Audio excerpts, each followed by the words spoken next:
اکبر. اور مقامات بھی ہیں. سورہ التوبہ یہ 9 ہجری کے اندر نازل ہوئی.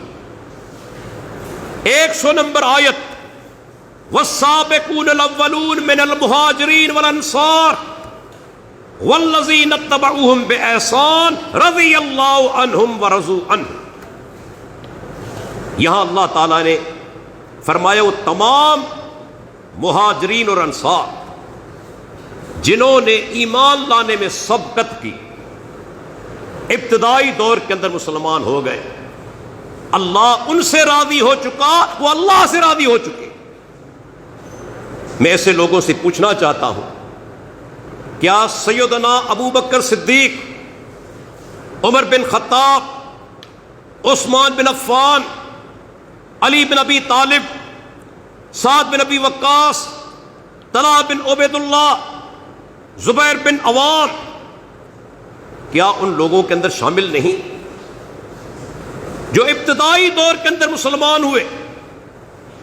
اللہ تعالیٰ نے ان تمام صحابہ کے لیے اپنی رضامندی کا اعلان کر دیا.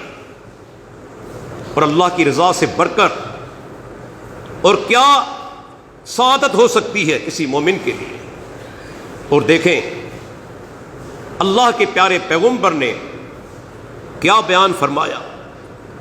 فرمایا لا تسبوا صحابی،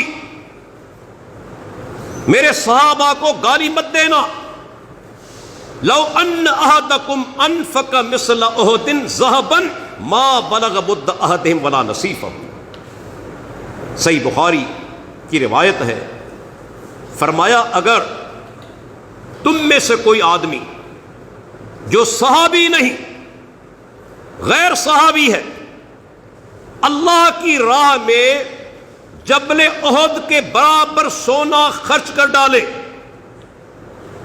آج سونے کی قیمت کیا ہے؟ 1 تولہ سونا اس کی کیا قیمت ہے؟ اور یہ جبل پہاڑ تقریباً 6 کلومیٹر اس کی لمبائی ہے. اندازہ لگا لیں کیا اس کا وزن ہوگا. کیا دنیا کے اندر کوئی ترازو ہے جو اسے تولے؟ اگر یہ سارا پہاڑ سونے کا بن جائے، آپ فرماتے ہیں کوئی آدمی اسے خرچ کرے اللہ کی راہ میں جو کہ غیر صحابی ہے، اور میرا صحابی 1 مد یا اس کا آدھا اللہ کی راہ میں خرچ کرے، تم اس کے ثواب کو نہیں پہنچ سکتے. اللہ اکبر، کیا مقام ہے. وہ پہلے فرمایا کہ لا تسبوا صحابی، میرے صحابہ کو گالی مت دینا. اللہ کے پیارے پیغمبر اللہ کے نبی ہے، اور آپ جانتے ہیں کہ اللہ تعالیٰ اپنے انبیاء پر غیب کو ظاہر کرتا ہے، غیب کا اطلاع دیتا ہے، اور اللہ غیب کی خبریں دیتا ہے. بذریعہ وحی اللہ کے نبی کو معلوم تھا کہ ایسے لوگ آئیں گے جو صحابہ کرام کو گالی دیں گے. آپ نے منع فرما دیا. اور آج اس دور کے اندر بڑے افسوس کے ساتھ کہنا پڑتا ہے کافی ایسے مسلمان ہیں جو صحابہ کرام رضی اللہ عنہم کو گالی دیتے ہیں.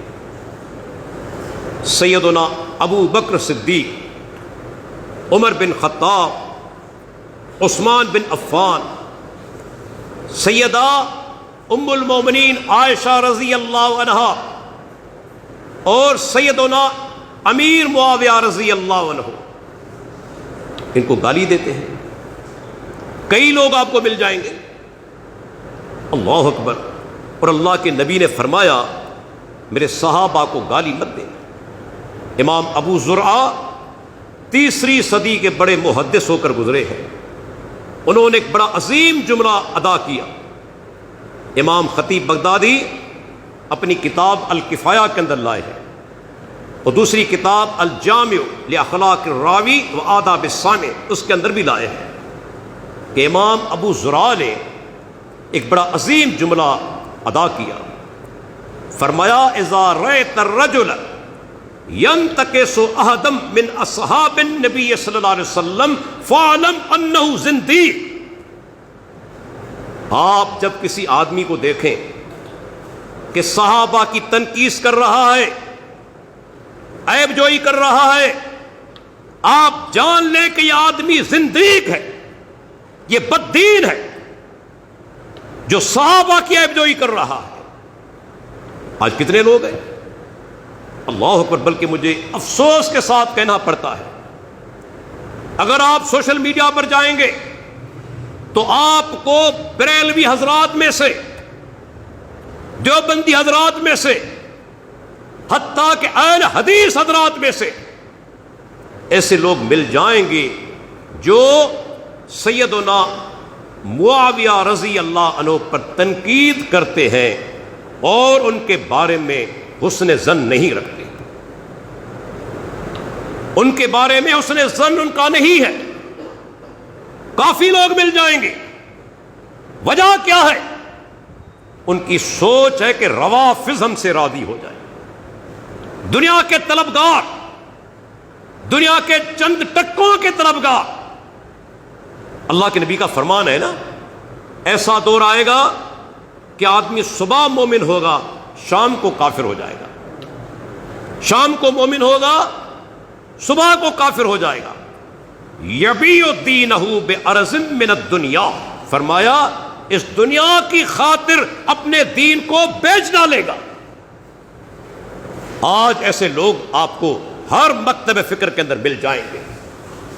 اسی وجہ سے کئی محدثین کے اقوال ہیں، اللہ اکبر، امام نسائی کا میں نے کہیں قول پڑھا تھا، غالباً تہذیب الکمال کے اندر، وہ کہتے ہیں من اراد معاویت فقد اراد الصحابہ، جس آدمی نے سیدنا امیر معاویہ رضی اللہ عنہ پر تنقید کی، ان کی تنقید کی، عیب جوئی کی، وہ آدمی آگے بڑھ کر دوسرے صحابہ کرام پر بھی حملہ کرے گا۔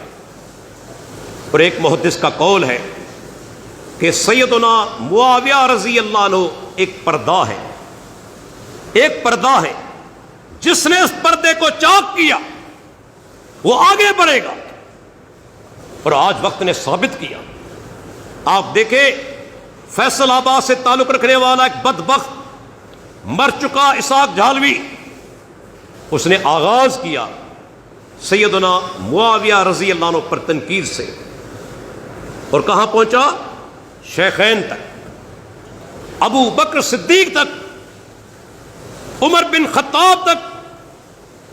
دیکھیں سلف صالحین کا فہم، انہوں نے سینکڑوں سال پہلے کہہ دیا تھا جو آدمی سیدنا معاویہ رضی اللہ عنہ پر تنقید کرے گا وہاں نہیں رکے گا، وہ آگے بڑھ کر شیخین تک پہنچے گا، صحابہ تک پہنچے گا۔ دوسرا بدبخت محمد علی مرزا، اس نے بھی یہی طریقہ اپنایا، ابتدا کی سیدنا معاویہ رضی اللہ عنہ پر تنقید سے، اور آج وہ آدمی شیخین پر تنقید کر رہا ہے، دوسرے صحابہ پر تنقید کر رہا ہے۔ اللہ کے بندو، یہ فتنوں کا دور ہے، انتہائی بڑی ضرورت ہے کہ ہم جو اہل علم ہیں یا عام مسلمان جو ہمارے بھائی ہیں، وہ صحابہ کی شان بیان کریں، صحابہ کی عظمت بیان کریں، تاکہ دلوں کے اندر ان کی محبت راسخ ہو جائے۔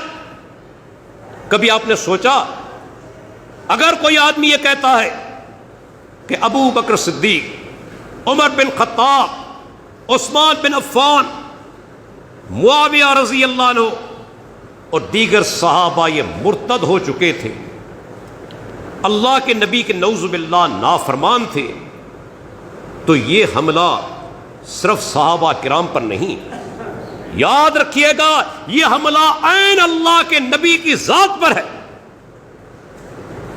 اللہ تعالیٰ نے اپنے پیغمبر کا ایک فرض منصبی بیان کیا، وَيُزَكِّيهِمْ، وہ اپنے ساتھیوں کا تزکیہ کرتے ہیں۔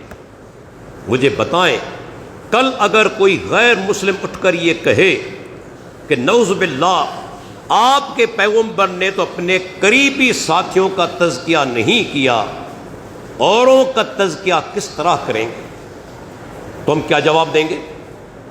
کیا جواب دیں گے ہم؟ کوئی جواب ہے؟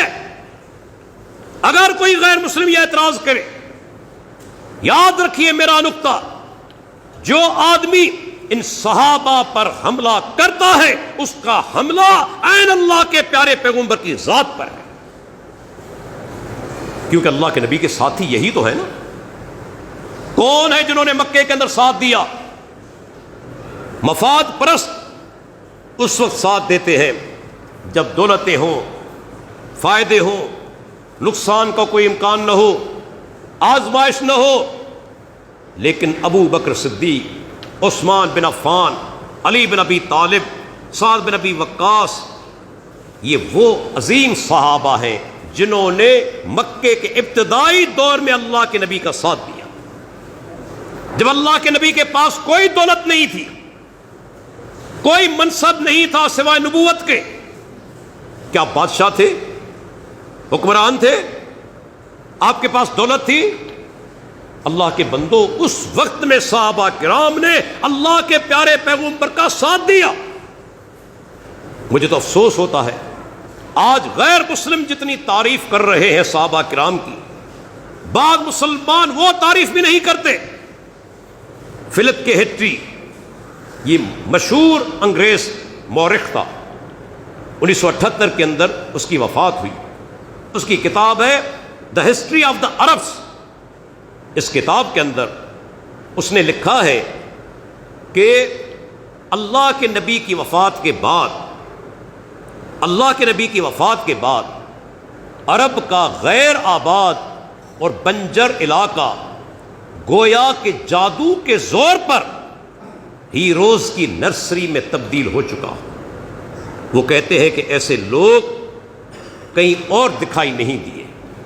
یہ ایک انگریز ہے غیر مسلم، وہ کہتا ہے کہ اللہ کے نبی کی وفات کے بعد ایسے ہیرو پیدا ہوئے جو تاریخ میں کہیں دکھائی نہیں دیتے، اور یہ مسلمان کہلوانے والے کہتے ہیں کہ نعوذ باللہ مرتد ہو چکے۔ استغفر اللہ، یہ اللہ کے نبی پر حملہ ہے، یاد رکھیے۔